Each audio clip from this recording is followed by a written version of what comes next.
Hello everyone, welcome on my YouTube channel came next. Yesterday हमने देखा था कि नोमेनक्लेचर ऑर्गेनिक कंपाउंड का कैसे किया था। तो today's topic is isomerism.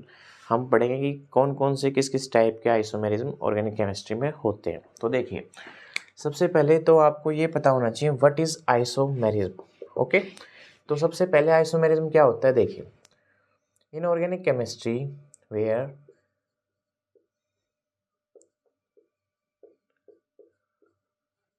same molecular formula but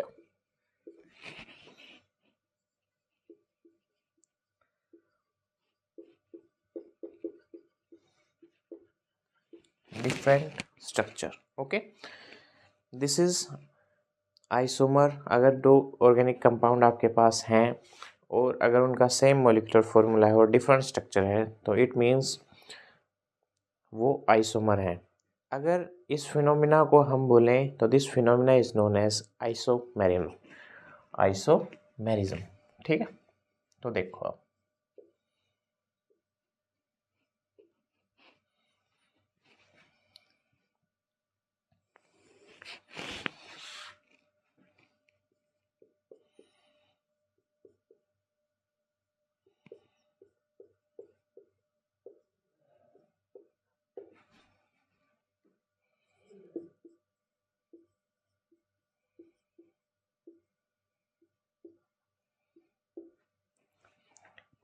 हमने आइसोमर को हमने दो पार्ट्स में क्लासिफाई कर दिया। कौन कौन से? First is structural and second is stereo isomer. Okay, जो आपकी बुक है उसमें पेज नंबर 270 पे ये दिया हुआ है आइसोमेरिज्म का क्लासिफिकेशन। इसमें आप चेक कर सकते हो अगर आपको कोई डाउट आता है तो। देन हमने स्ट्रक्चरल आइसोमर को फर्दर क्लासिफाई कर दिया। कौन कौन से पार्ट में? चेन, पोजीशन, फंक्शनल और मेटामेरिज्म। क्लियर? अब स्ट्रक्चर में जो क्लासिफिकेशन हुआ वो 4 पार्ट में हुआ और स्टीरियो में जो क्लासिफिकेशन हुआ वो 2 पार्ट में हुआ। कौन कौन से? ज्योमेट्रिकल और ऑप्टिकल। क्लियर? अब हायर क्लासेस के अंदर ज्योमेट्रिकल को भी हम क्लासिफाई कर देते हैं। ये आपकी भी स्टैंडर्ड में भी दिया गया है, सिस और ट्रांस। क्लियर? और ऑप्टिकल को भी आप आगे चल के 2 पार्ट में क्लासिफाई कर देते हो, आर और S, that is rectus and sinister. Okay, तो ये क्लासिफिकेशन था आइसोमेरिज्म का। अब फर्दर वन बाय वन हम इसको डिस्कस करते हैं। पहले स्ट्रक्चरल को डिस्कस करेंगे, देन उसके बाद में स्टीरियो को डिस्कस करेंगे। तो स्ट्रक्चरल और स्टीरियो आपको नाम से ही पता चल रहा है कि स्ट्रक्चरल मतलब उसकी लुक आउट है, जो उसका जो एक हम उसको जो स्ट्रक्चर का जो डिफरेंशिएट है उसमें हम देखते ही बता सकते हैं कि ये कौन से आइसोमेरिज्म से हो सकता है। देन स्टीरियो, जो उसकी 3D ज्योमेट्री है, 3D शेप है, उसको देख के आप बताओगे कि ये दिस इज ज्योमेट्रिकल शो करेगा और दिस इज ऑप्टिकल शो करेगा। Then first is chain isomer.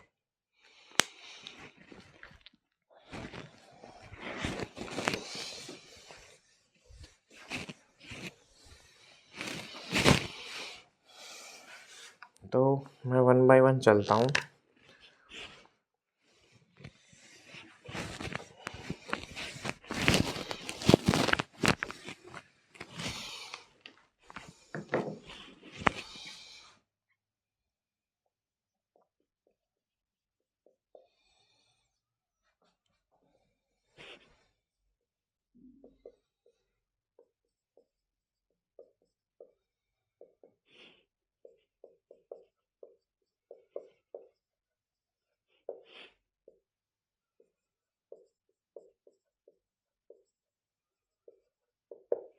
Clear?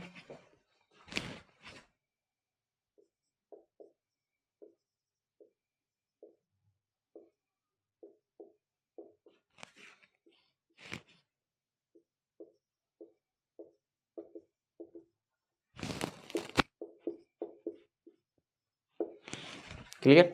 अब फर्स्ट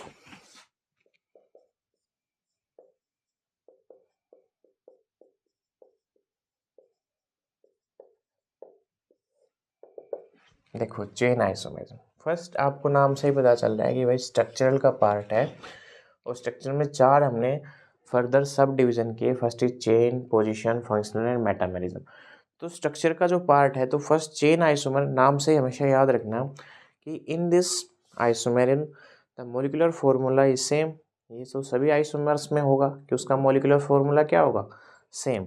बट चेन आइसोमर के अंदर उसका जो डिफरेंशिएट होगा, मेन पॉइंट जो होगा उसके अंदर हम उसको डिफरेंशिएट करेंगे, किसके अंदर, चेन के अंदर। देन जैसे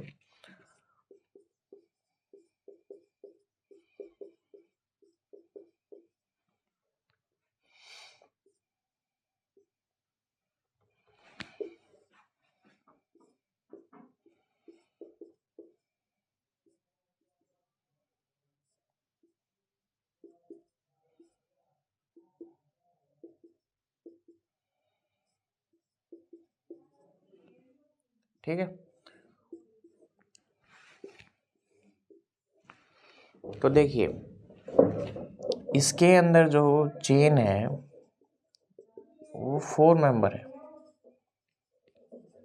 और जो इसके अंदर जो चेन है वो 3 मेंबर है, जो कि आपकी बुक में भी एग्जाम्पल लिया गया है। इसने एक ब्यूटेन लिया है, फिर एक आइसोब्यूटेन लिया है, ठीक है। तो इसको आप बोल सकते हो ब्यूटेन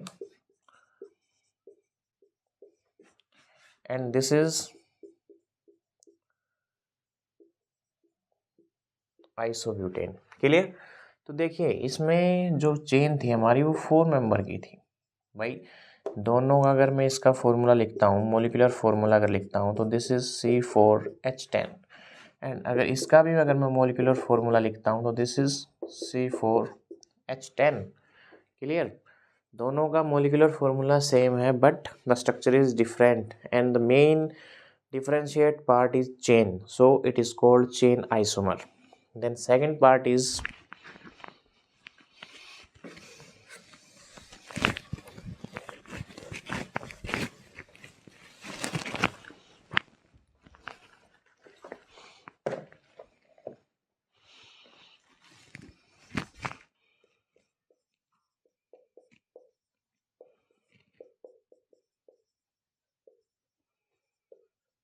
देखिए जो आपका नेक्स्ट है which is position isomer. Position isomer में भी क्या होगा, अब तक हमने डिफ्रेंशिएट किया मेन किस में, चेन के अंदर, बट अब हम पोजीशन के अंदर क्या डिफ्रेंशिएट कर सकते हैं कि किसी फंक्शनल ग्रुप की पोजीशन डिफर हो तो वो आइसोमर किस में कर हम इंक्लूड करेंगे, पोजीशन आइसोमर के अंदर। क्लियर। तो देखिए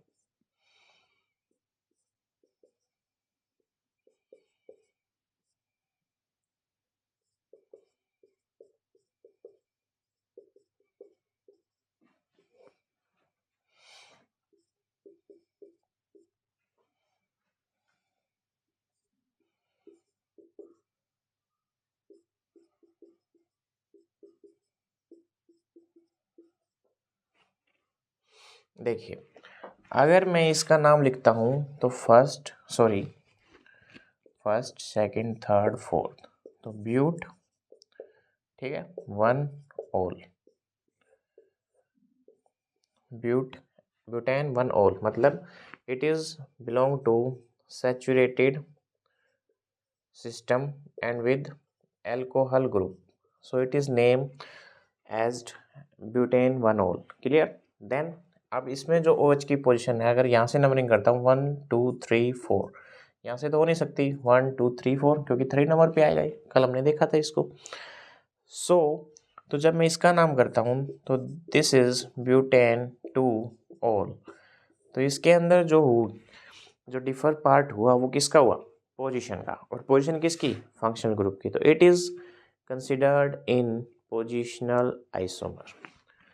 क्लियर, दोनों क्लियर। अब थर्ड आ जाओ किसमें, फंक्शनल ग्रुप।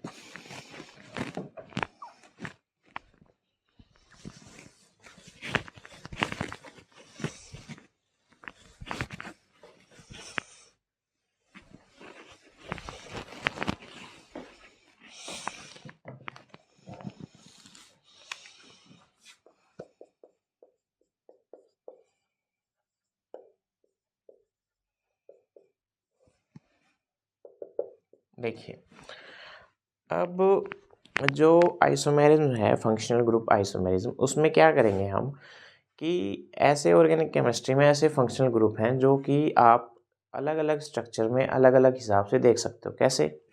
वो कैसे दिखाई देते हैं? जैसे अगर मैं बात करूँ CHO ग्रुप और C double bond O group की, अगर मैं इसका स्ट्रक्चर बनाऊँ तो this is structure and this is this side R group. R is what? R is alkyl group. Clear?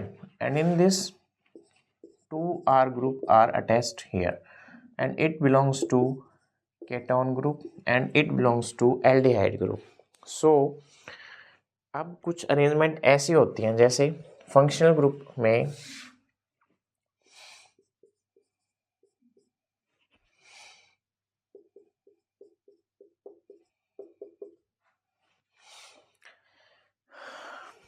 ये मैंने एक एग्जांपल लिया है।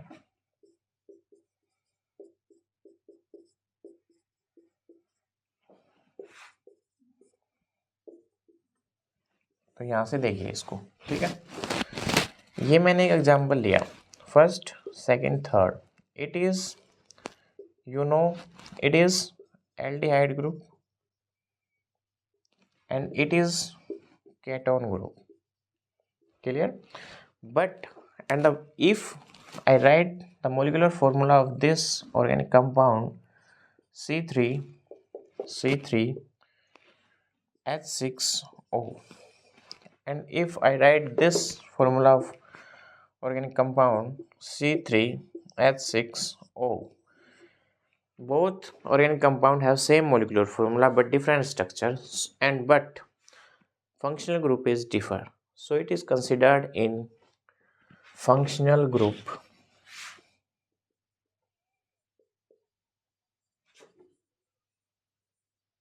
isomerism. Clear? So the last one is metamerism.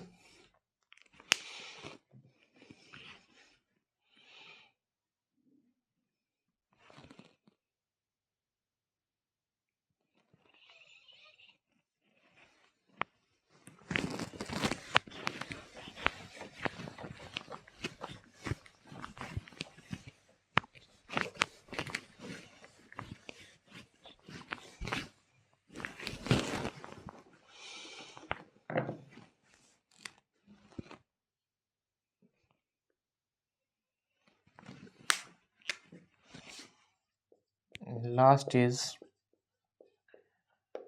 metamerism. तो देखो, in this isomer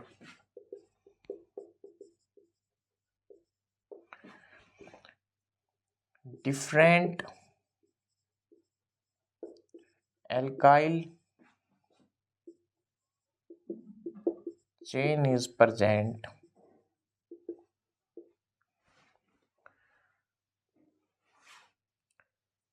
along या on the side of functional group. जैसे for example C2H5O C2H5, and you know what is the functional group in this organic compound? This belongs to ether, ROR. In this R group is C2H5 bonded O, and also R group C2H5OH, and this is ether. And what is metamerism? Metamerism is CH3O C3H7. Clear? Same molecular formula अगर आप इसको लिखते हैं तो C4H10O, और अगर आप इसको ईथर की फॉर्म में लिखते हैं तो same molecular formula but the different alkyl chain in on the other side of oxygen, so it is considered in metamerism. Then the next is stereoisomerism.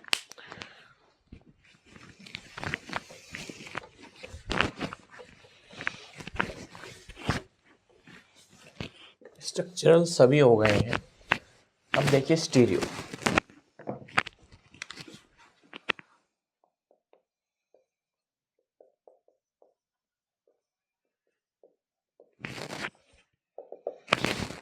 देखिए stereo, what is stereo? Stereo मैंने कहा 3D geometry का जो differentiate है, पहले तो आपने किया स्ट्रक्चर में डिफरेंशिएट हो सकता है, फिर आपने किया 3D अरेंजमेंट कि उसका 3D अरेंजमेंट कैसा है स्पेस के अंदर, उसको आप कंसीडर करोगे किसमें? स्टीरियो में। तो स्टीरियो में दो पार्ट है जी, GI जिसको ज्योमेट्रिकल बोला, और ऑप्टिकल आइसोमर जिसको आपने OI बोल दिया। तो ज्योमेट्रिकल आइसोमर जो होता है, फर्स्ट कंडीशन जो होता है, उसके लिए फर्स्ट जो कंडीशन है उसके लिए होना चाहिए rigid rotation. It means geometrical isomerism is present where rigid rotation is present. Rigid rotation term का क्या मतलब है यहाँ पे?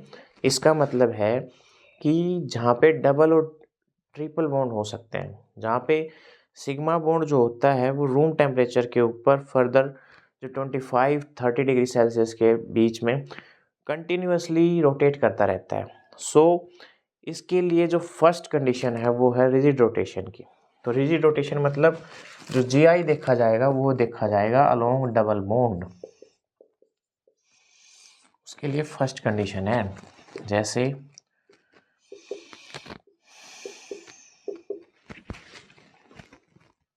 मैंने ग्रुप ले लिया A B,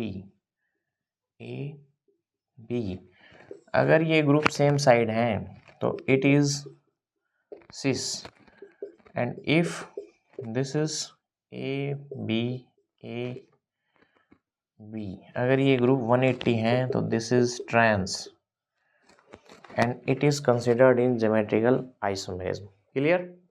then next is optical isomer.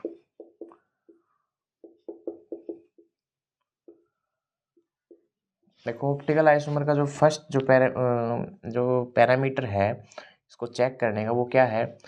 आपने ऑर्डिनरी लाइट ली जिसको आपने निकोल प्रिज्म से पास कराया, ठीक है, then it convert into plane polarised light.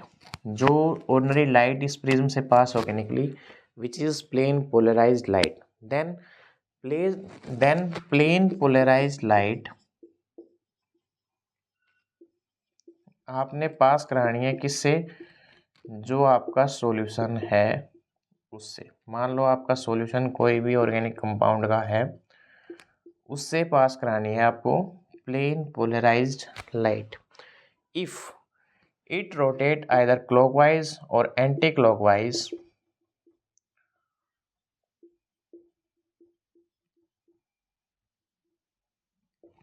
Then your solution is optically active. ठीक है, तो ये थे आपके आइसोमर्स, तो आप इनको अच्छे से करिएगा। ठीक है, कल नेक्स्ट टॉपिक लेके आऊँगा आपके लिए। कल मिलते हैं नेक्स्ट टॉपिक के साथ। Thanks for today, take care of your self.